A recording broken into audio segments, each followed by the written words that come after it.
Hello दोस्तों, welcome back to my YouTube channel Good Thinking पर। आज मैं आपको पढ़ाऊंगा कक्षा 10 के विज्ञान का अध्याय 2 जो है अम्ल, क्षारक एवं लवण। तो दोस्तों आज मैं आपको जलीय विलयन में अम्ल और क्षारक पढ़ाऊंगा। दोस्तों मैंने और लेक्चर पिछली वीडियोस में दे दिया है, आप वहां पर जा करके देख सकते हो। आज मैं आपको जलीय विलयन में अम्ल और क्षारक पढ़ा रहा हूँ, तो आइए समझते हैं। देखिए दोस्तों, जल की उपस्थिति में अम्ल H धनात्मक आयन उत्पन्न करते हैं। जल की उपस्थिति में अम्ल H धनात्मक आयन उत्पन्न करते हैं। H धनात्मक आयन H3O धनात्मक हाइड्रोनियम आयन के रूप में पाए जाते हैं। H धनात्मक आयन H3O धनात्मक में हाइड्रोनियम आयन के रूप में पाए जाते हैं। अब देखिए दोस्तों, H धनात्मक प्लस H2O से मिलकर बनेगा H3O धनात्मक। H धनात्मक प्लस H2O से मिलकर बनेगा H3O धनात्मक। अब दोस्तों देखिए, HCl प्लस H2O से मिलकर बनेगा H3O धनात्मक प्लस Cl ऊपर की साइड में ऋणात्मक। अब दोस्तों देखिए, जल की उपस्थिति में क्षारक OH ऋणात्मक आयन उत्पन्न करते हैं। जल की उपस्थिति में OH ऋणात्मक आयन उत्पन्न करते हैं। दोस्तों NaOH से मिलकर बनेगा NaOH बनेगा N धनात्मक प्लस OH ऋणात्मक से मिलकर के। MgOH2 मिल्क ऑफ मैग्नीशिया, ये बनेगा Mg2 धनात्मक प्लस 2OH ऋणात्मक से मिलकर MgOH बनेगा। अब दोस्तों सभी क्षारक जल में घुलनशील नहीं होते हैं। सभी क्षारक जल में घुलनशील नहीं होते हैं। जल में घुलनशील क्षारक को क्षार कहते हैं। जो जल में घुलनशील क्षारक होते हैं उन्हें क्षार कहते हैं। क्षार को अल्काली भी कहते हैं। दोस्तों सभी क्षार क्षारक होते हैं, परंतु सभी क्षारक क्षार नहीं होते। दोस्तों देखिए, सभी क्षार क्षारक होते हैं, परंतु सभी क्षारक क्षार नहीं होते। सभी अल्काली बेज होते हैं, परंतु सभी बेज अल्काली नहीं होते। दोस्तों आपको समझ में आया होगा कि सभी क्षारक जल में घुलनशील नहीं होते। जल में घुलनशील क्षारक को क्षार कहते हैं। सभी क्षार क्षारक होते हैं, परंतु सभी क्षारक क्षार नहीं होते। क्षार और क्षारक में अंतर है। क्षार अल्काली है और क्षारक बेस है। दोस्तों अब देखिए, जल के साथ अम्ल या क्षारक को मिलाते समय सावधानी बरतनी चाहिए।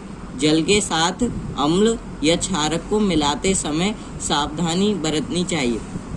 दोस्तों हमेशा अम्ल या क्षारक को ही जल में मिलाना चाहिए और लगातार इसे हिलाते रहना चाहिए, क्योंकि यह प्रक्रिया अत्यंत ऊष्माक्षेपी है।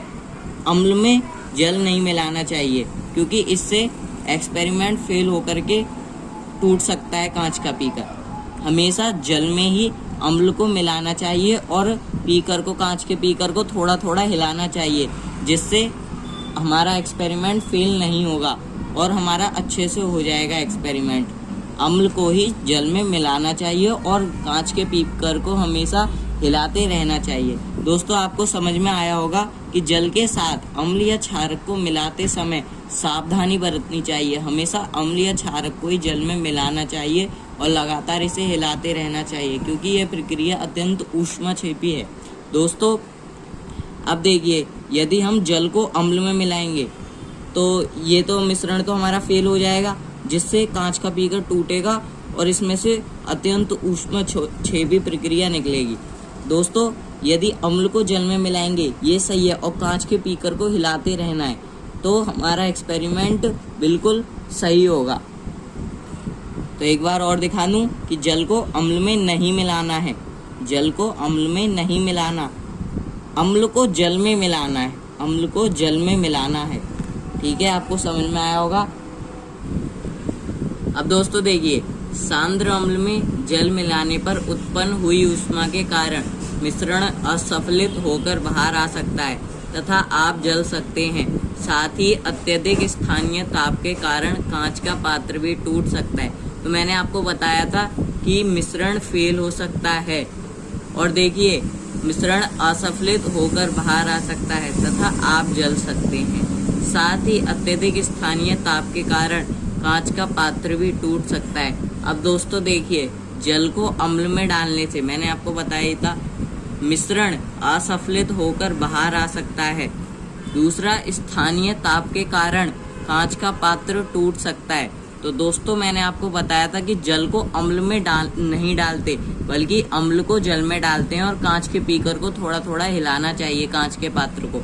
अब दोस्तों देखिए, अम्ल की अभिक्रिया यदि लवण प्लस जल से कराई जाए तो धात्विक ऑक्साइड के साथ। दोस्तों देखिए, यदि अम्ल की अभिक्रिया धातु कार्बोनेट के साथ कराई जाए तो लवण प्लस कार्बन डाइऑक्साइड प्लस जल उत्पन्न होता है।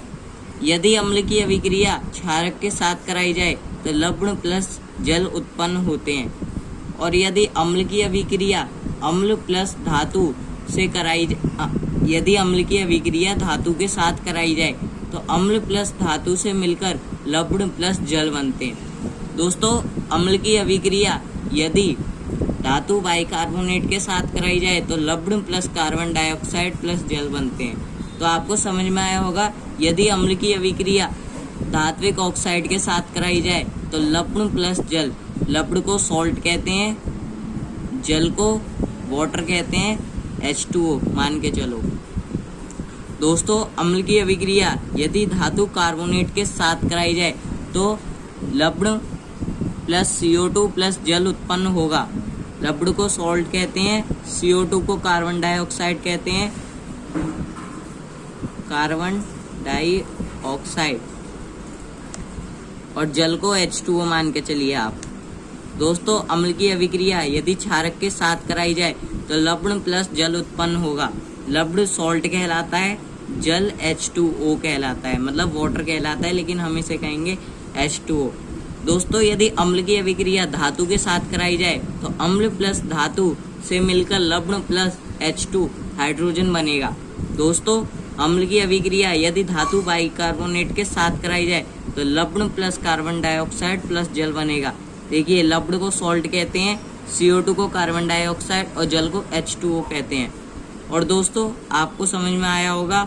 अब आइए धातु की अभिक्रिया, देखिए क्षारक की अभिक्रिया करते हैं आप, तो आइए समझते हैं। अब देखिए क्षारक की अभिक्रिया है, क्षारक।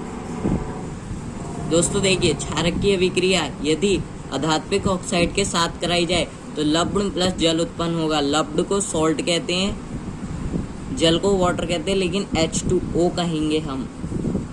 दोस्तों, क्षारक की अभिक्रिया धातु कार्बोनेट के साथ नहीं होती, इसके साथ कोई भी अभिक्रिया नहीं होती है, इसके साथ कोई भी अभिक्रिया नहीं होती। क्षारक की अभिक्रिया अम्ल के साथ कराई जाए तो लवण प्लस जल उत्पन्न होगा। लवण को सॉल्ट कहेंगे और जल को वाटर कहते हैं, लेकिन H2 कहेंगे, H2O। दोस्तों, क्षारक की अभिक्रिया यदि बाइकार्बोनेट के साथ कराई जाए तो इसके साथ भी कोई अभिक्रिया नहीं होगी। बाइकार्बोनेट और धातु कार्बोनेट, इनके साथ कोई अभिक्रिया नहीं होती है। यदि क्षारक की अभिक्रिया धातु के साथ होगी तो लवण प्लस H2 हाइड्रोजन निकलेगी। तो आपको समझ में आया होगा कि क्षारक की अभिक्रियाएं, यदि क्षारक की अभिक्रिया धात्विक ऑक्साइड के साथ कराई जाए तो लवण प्लस जल उत्पन्न होगा। क्षारक की अभिक्रिया धातु कार्बोनेट के साथ कोई अभिक्रिया नहीं होती। अम्ल के साथ क्षारक की अभिक्रिया होती है तो लवण प्लस जल उत्पन्न करती है। बाइकार्बोनेट के साथ कोई अभिक्रिया नहीं होती।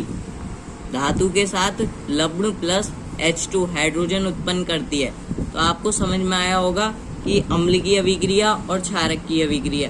तो आइए इससे आगे अब हम अगली वीडियो में पढ़ेंगे। धन्यवाद। अगर आपको वीडियो अच्छी लगी हो तो प्लीज़ लाइक कीजिए, सब्सक्राइब कीजिए एंड कमेंट कीजिए।